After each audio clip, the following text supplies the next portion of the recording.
So when the president says that only 5% of people are having their coverage affected, what goes through your mind? President Obama, I'm sure, realizes that 5% will turn into 50 or 60 or 70% once the employer mandate is lifted. But when the president says 5%, the 5% is 15 million fellow Americans, 5 million of which have already lost their coverage or are in the process of losing their coverage. How he can be so dismissive is beyond me. When he tries to project the image of being a compassionate man, of being a man who's in touch with the middle class, the average guy, a man who cherry picks individuals to prove anecdotally that the political position he's taking is legitimate.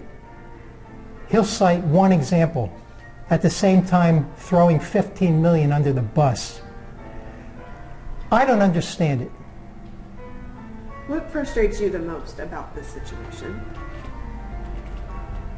What frustrates me the most is that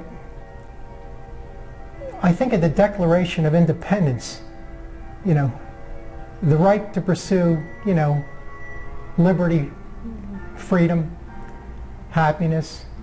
I feel that what's happening is un-American, that the system of freedom and justice is being taken away from us, that the Constitution is being dismantled, that we no longer have the right to pursue happiness in an individual sense. I feel frustrated. I feel more than frustrated. I feel anger at the President of the United States in making a promise that if you like your health care plan, you can keep it, period, the end. And then lying, and not, at least to this date, making good on his promise. I feel frustrated that the President of this United States adds further lies when he apologizes for not being clear to the American people what he meant. We're talking about the great communicator. We're talking about over a 3.5 year period where the President has reiterated 32 times that I counted on one show, where in a very succinct, clear, unmistakable way said that if you like your health care plan, you can keep it. But yet, he claims that as being an apology, that he wasn't clear. If he really wants to apologize to the American people, and the American people will realize this, are forgiving people, he'll say, I lied to get elected. All right? The first sentence. The second sentence is, I will make good on my promise. 2 sentences. That, in my eyes, is contrition. Nothing less, Mr. President. If it's so good, Mr. President, I make you a challenge right now. Put your family on one of these health care reform and health plans. Put Congress on the Obamacare. Put the federal employees on Obamacare. Put some of these labor union favors that you've doled out on Obamacare without eliminating fees that they would have had to pay, etc. If it's such a good plan. Stop being hypocritical. You people work for the American citizens. We don't work for you. Over 55% of the American people wanted the Obamacare repealed. I read this in the Rasmussen report yesterday. Every morning I wake up at 2 o'clock looking at the news, hopefully that some of these bills will get passed to get this country back on the right track regarding health care. And you were mentioning earlier, you've been the responsible ones. Absolutely. Why should 15 million Americans, only 5%, be punished? We should be embraced. We should be embraced by this government. We have not cost the government any money.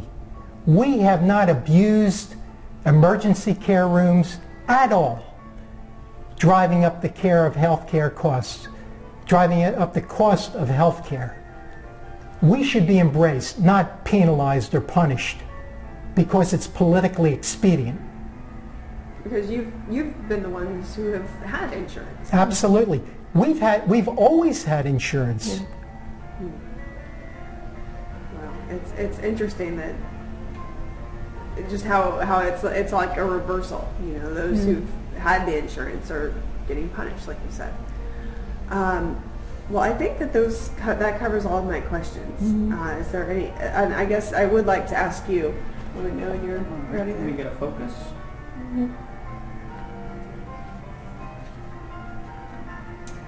Okay. How has this made you feel? How did you feel when you saw this letter that you're going to have to get a new plan? You know, I felt very nervous, very depressed, especially for my husband, that he works so hard.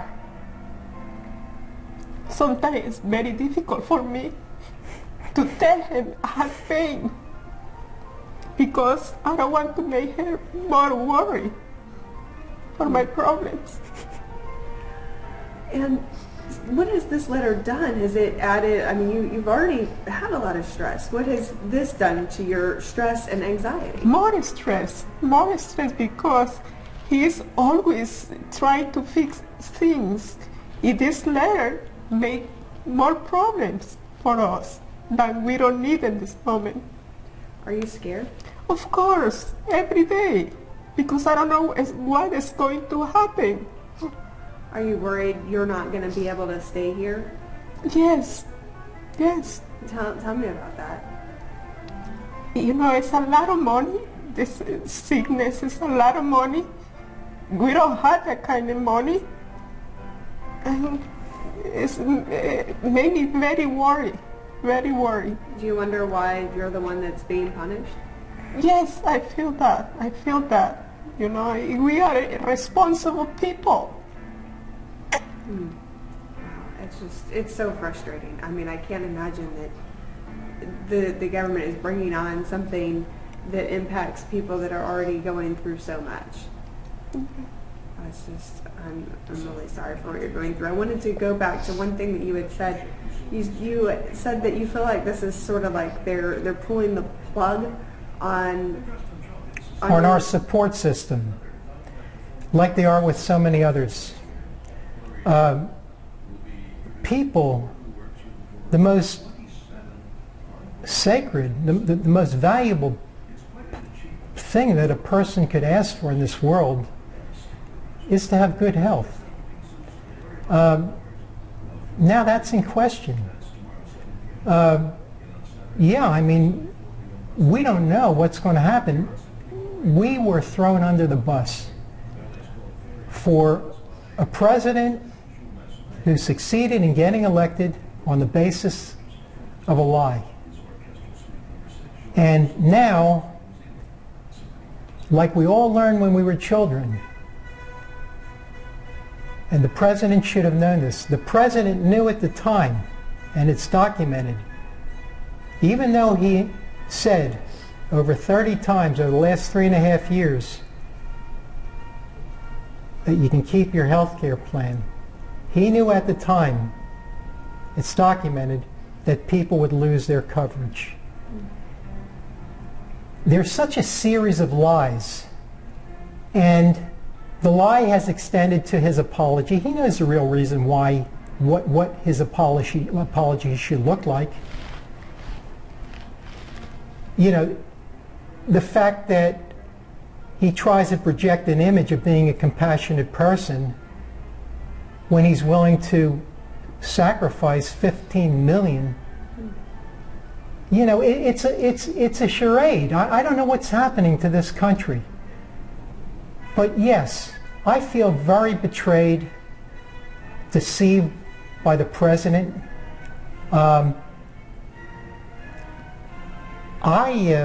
I don't know what to do.